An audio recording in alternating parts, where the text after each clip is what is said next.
right, chapter 11, section 3, area of polygons. Please pay attention to these because it's a lot of information.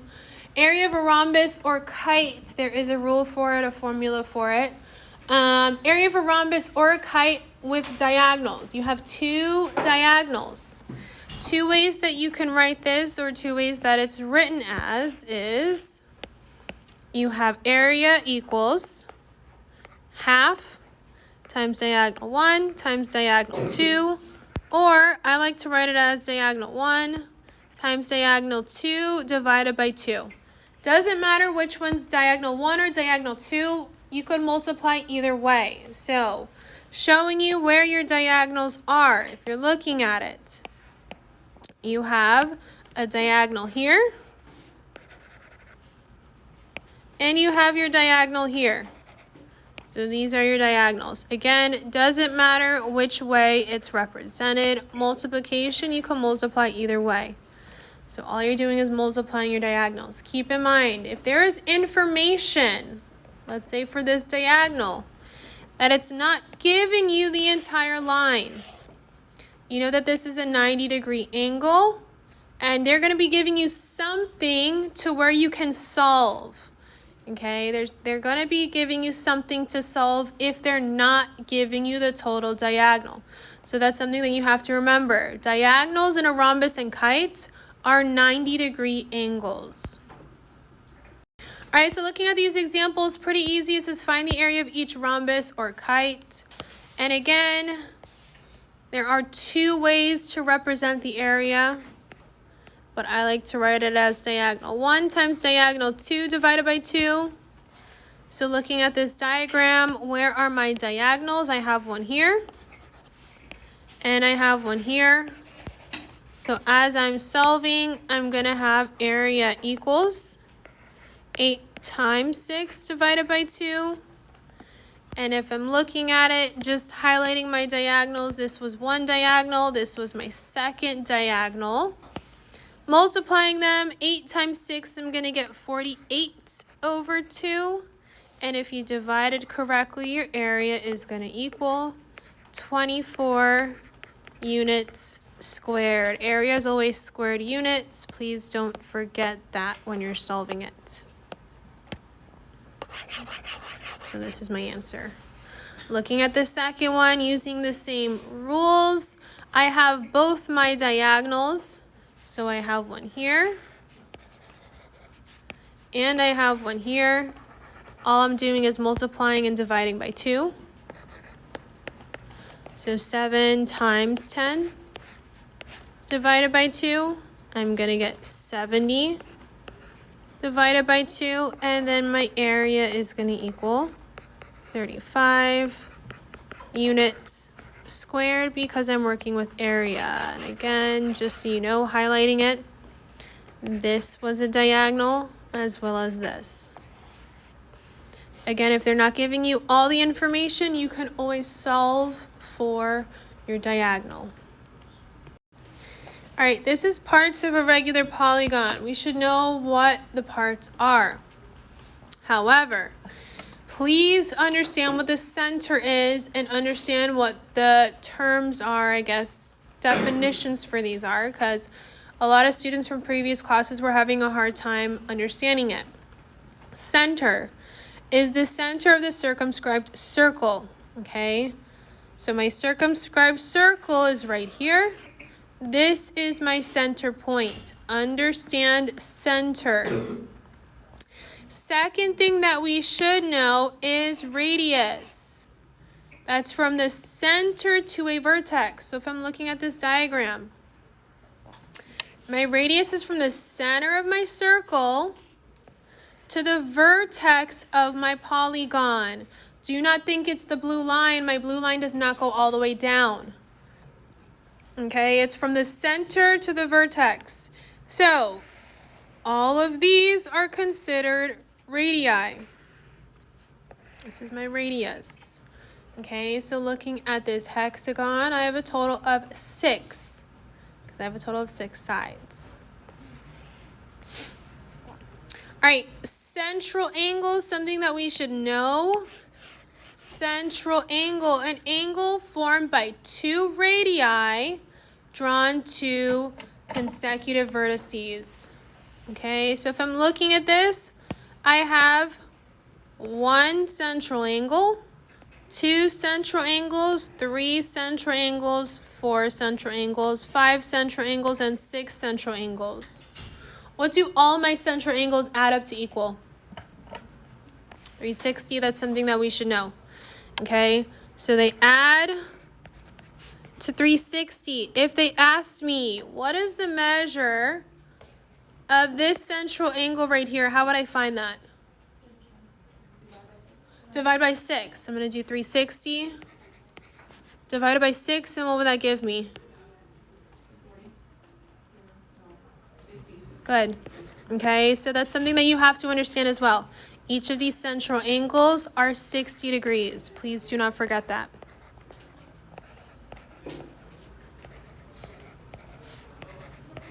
All right, next thing is what's new. This word is a new term that we are learning. It is called apothem. Okay, what is an apothem? Pay attention to this because this is where a lot of students get mixed up. It is the perpendicular distance from the center of the polygon to the side. Center of the polygon to a side. So if I'm again looking at this diagram, it is this blue line right here. It's from the center. Please do not draw it all the way from this end down. It's not that. It's from the center. Apothem is from the center. Make sure you understand that. Because again, a lot of students got mixed up with that when they're trying to solve it on their own. Your apothem has to start from the center. So drawing another apothem. It's from the center down to the side of my polygon. That's my apothem. Okay, same thing. Center down to the side. Center down to the side. And it makes a 90-degree angle. Okay, it's perpendicular, center to the side, center to the side. And again, yes, they're all 90-degree angles. Do not forget that because it's going to help you solve. Questions on this, parts of a regular polygon? All right, we kind of clarified this last slide. We went over it, but let's just make sure we understand it. Central angle is the measure of a central angle in a regular polygon, which equals 360. All right, so looking at this, n is the number of sides. Okay, we already know that. So for example, just using the one we did on the previous slide, if I'm given a hexagon, just drawing it, a hexagon is how many sides? So n equals 6. Here's my hexagon with 6 sides. My hexagon's inscribed in a circle. My central angle is the angle in between my radii. So that's this right here. So in order for me to solve that, this angle is my central angle. 360 divided by 6, which we kind of solved, which is going to equal 60 degrees for my central angle. Okay, so hopefully you guys understand how to solve it. So doing another example, let's say I have a square. How many sides are in a square? 4. So if I had a square inscribed in a circle, my central angle is again in the center of my circle, the angle in between my two radii from my vertex. And what would that angle be? How would I find that? I'm going to do 360 divided by 4, which is going to give me 90 degrees, which is telling me that this is a 90-degree angle. Okay, questions, comments, concerns on central angle? Okay. All right, looking at this next example, it says in the diagram, WXYZ is a square inscribed in circle P.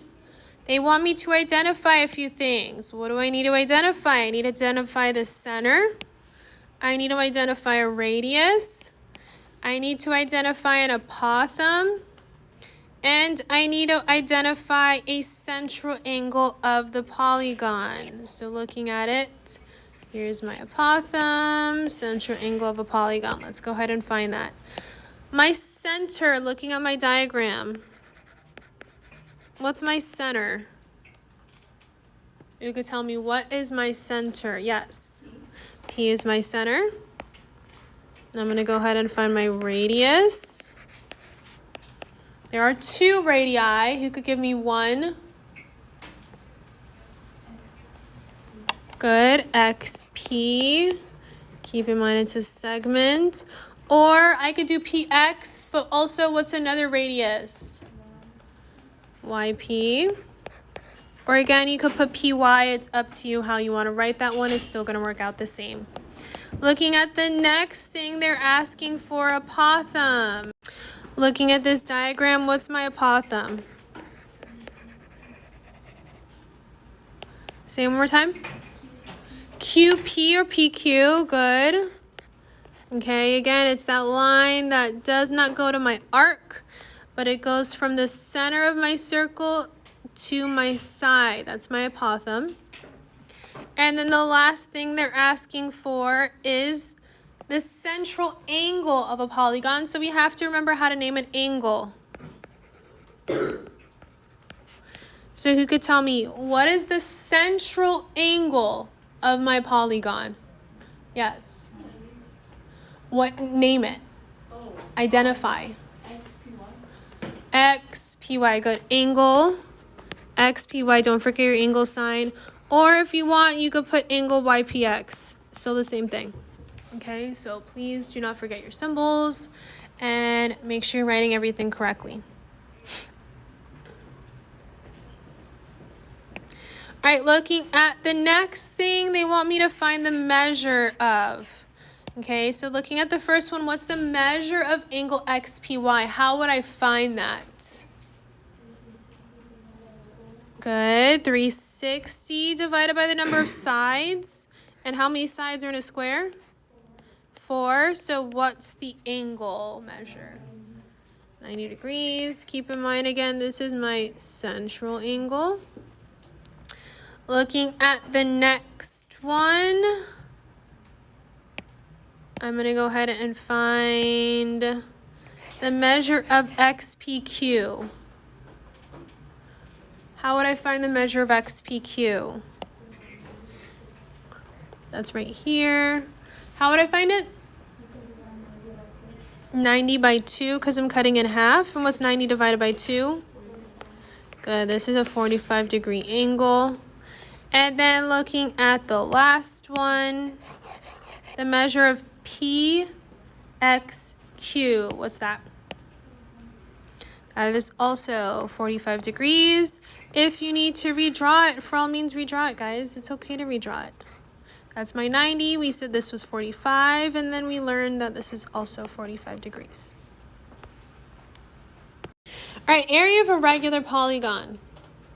Okay, we covered area of a kite and area of a rhombus. Now this is an area of an irregular polygon. Okay, the area of a regular n-gon with the side length S is 1/2 the product of the apothem A and the perimeter P. That's just saying it in words. Looking at it visually, a couple things. Yes, there are 2 here, but they are the same.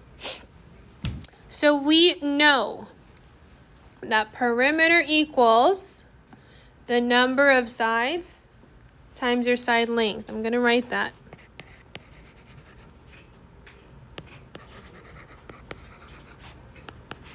The number of sides times side lengths. Okay, so looking at how we're writing it here. P equals NS. Looking at the first one, what are they giving me?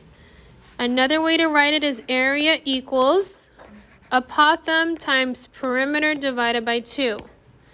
Understand that this apothem is that line that starts at the center to the side, and it makes a 90-degree angle. Then I have my perimeter.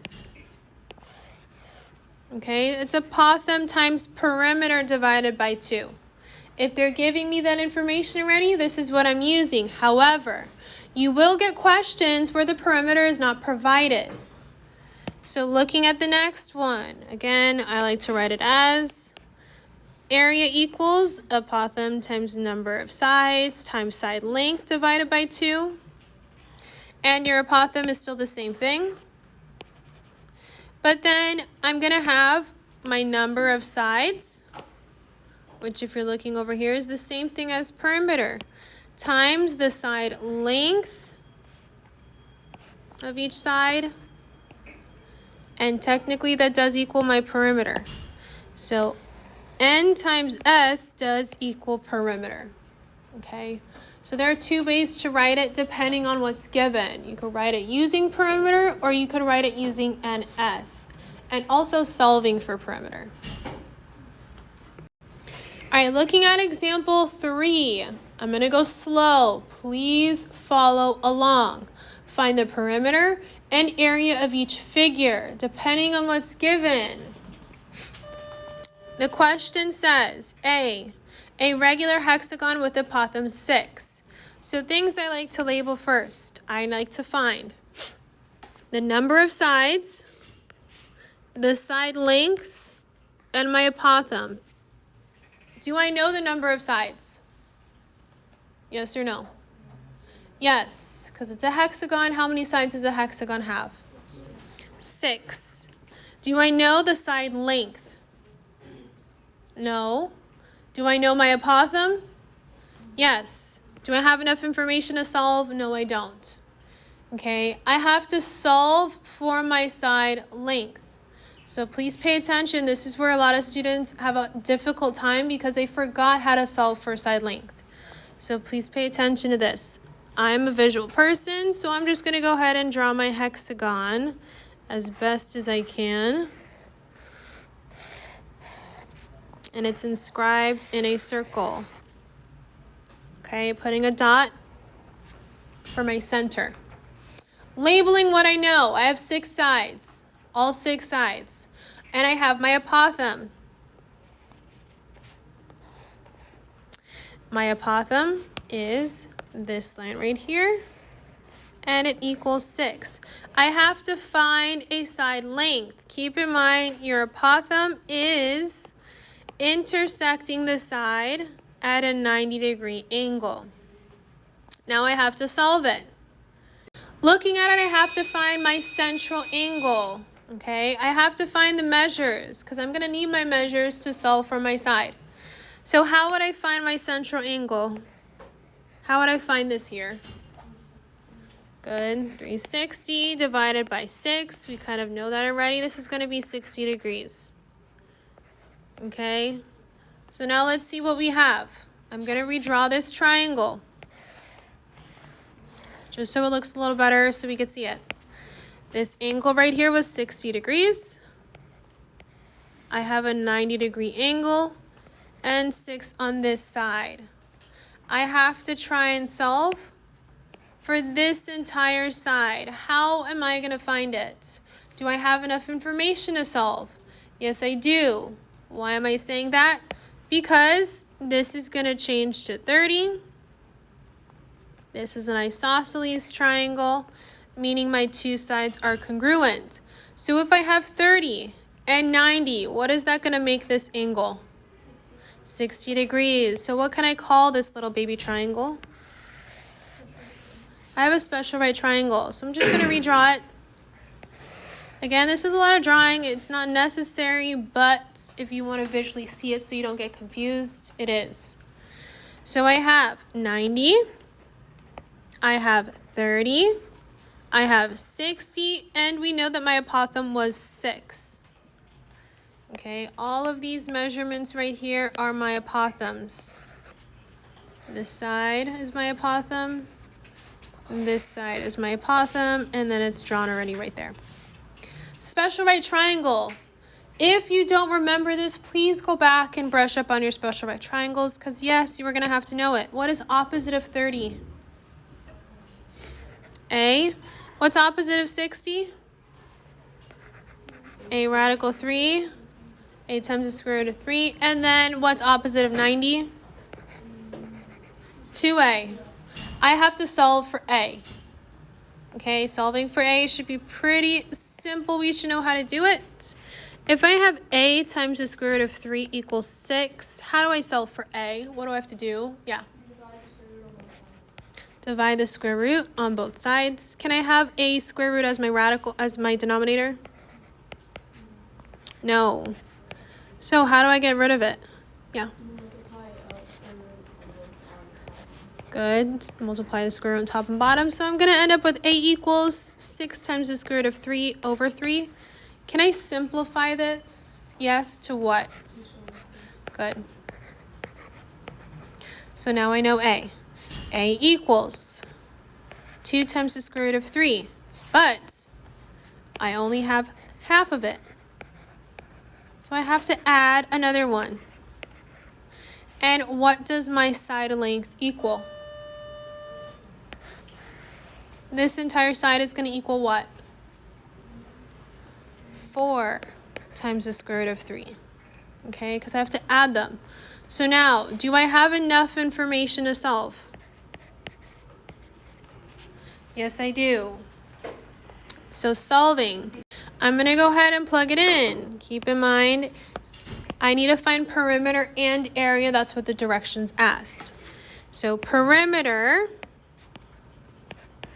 equals the number of sides times the side length.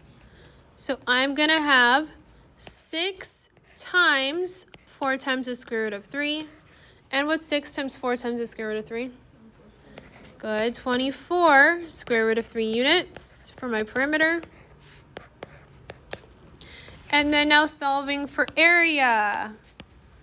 Area, I have apothem times perimeter divided by 2. What was my apothem? I'm going to have 6 times my perimeter divided by 2. Multiplying. You could do it in steps. That's fine. 6 times 24, then divided by 2. My area is going to equal 72 times the square root of 3 units squared. Okay, so you have to solve for your side in order to find perimeter and area. If you have any questions on this, please make sure you understand this part. Let's go ahead and do B. Let's see what B is giving us. So looking at B, a regular octagon with sides 5 and apothem 3. Again, 3 things I want to find. The number of sides, the measure of the side length, and the apothem. Do we know the number of sides? Yes or no? Yes. How many sides are in an octagon? 8. What's the measure of my side length? 5. And what's the measure of my apothem? 3. So all I have to do is take it and plug it in. We know perimeter equals the number of sides times the side length. So I'm going to have 8 times 5. So my perimeter is going to equal 40 units. That one's pretty easy. And then solving for my area. Area equals apothem times perimeter divided by 2. Or if it just asked you for area, you could have written it as area equals the number of sides times your side length times your apothem. All of it multiplied, but I'm going to write it this way. Your apothem times the number of sides times side length divided by 2. So I'll do it both ways so you could see it. I'm going to have 3 times 40, because that was my perimeter, divided by 2. You're going to end up with 60 units squared. Or you could have written it as 3 times 8 times 5 divided by 2. Multiplying correctly, multiplying 3 times 8 times 5, you would have 120. Divided by 2, and then yes, we would have ended up with the same answer, 60 units squared. Okay, so two ways you could have written this one. It's up to you on how you want to write it. But again, they're asking us for both perimeter and area. Do we have any questions on these? Please ask so you could understand it a little better if you need help. Again, just a reminder, you guys already know how to solve for sides. We covered that in previous chapters. All of this was shown before. It's just a refresher. You have to know the rules for your special right triangles. Go ahead and try and solve C on your own. C, D, and E. I'm going to give you guys some time and then we're going to go ahead and go over it. All right, I'm going to go over C, how you should start it, because some of you guys, drawing wise, we need to make sure we know how we're setting it up correctly. So a couple things. We need to find the number of sides, the side length, and the apothem. Are they giving me the number of sides? Yes. How many sides? 3. Are they giving me the side length? No. Are they giving me my apothem? Yes. What is it? 8. Please pay attention to how you're drawing this. Where is my apothem? Tell me. Who could tell me? What is the apothem? It's what? It's the line from where to where? The center to the edge of the shape. The center to the side. Okay, the side of the shape. So here's my equilateral triangle. Equilateral meaning all angles are 60. It's inscribed in a circle. So drawing it, pay attention to this part because this is where a lot of you are getting confused. Your apothem is the point from the center to the side. This is my apothem and it's, what was the measure? What was the length? 8. This is also a 90-degree angle. So, I can find a central angle. This is what my triangle looks like right now. Okay, how am I going to find my central angle? What do I have to do? Divide what? Divided by? Good, which equals? 120. So this angle right here is 120 degrees. Now look how I'm drawing my triangle because this is the part that a lot of you are getting confused on. This is what I'm working with. Here's my apothem. We said was 8, which is a 90-degree angle. If I'm splitting my central angle in half, what is the measure of that angle? This angle is 60. And if I split my equilateral triangle angle in half, what is the measure of this angle? 30. So for those of you that put 60 in the 30 place and 30 in the 60 place, when you're labeling your special right triangle, it's going to be incorrect. So now I have to find my length. I can find this length by using my 30, 60, 90 triangle, my special right triangle. So redrawing it. Again, I'm going to have 30, 60, 90, and this is 8. Labeling, what do I have? This is A radical 3, and this is 2A. Do I know what this side length equals? Yes, I do. Who could tell me what does it equal? 8 radical 3. This is 8 times the square root of 3. But now I need both side lengths. So because they're both congruent, I'm adding. And what's 8 times the square root of 3 plus 8 times the square root of 3? My entire side length is going to be 16 times the square root of 3. So now, do I have enough information to solve for my perimeter and area? Yes, I do. This is how you're finding your side. Please understand, again, apothem is your center point to the side of your triangle. Now labeling what I have, finding out that information, I'm going to go ahead and multiply. Perimeter equals the number of sides times my side length. I had 3 sides and I'm multiplying it times 16 times the square root of 3. If you multiply correctly, your perimeter equals what? 3 times 16? 48 times the square root of 3 units. Finding my area. Area, I have my apothem times my perimeter divided by 2. My apothem was 8 times 48 divided by 48 times the square root of 3 divided by 2. You could multiply across and then divide. If you solved it correctly, your area is going to be 192 times the square root of 3 units squared. Please ask your questions. What questions do we have on this? Yes? Why wouldn't it be the top? Why wouldn't it be what? Can it not be the top of the triangle? The top of the triangle? Yeah, it's the top. Like, not the bottom half, the upper half. Can it not be the upper half? It could be any half you want, but pay attention to how it's separated.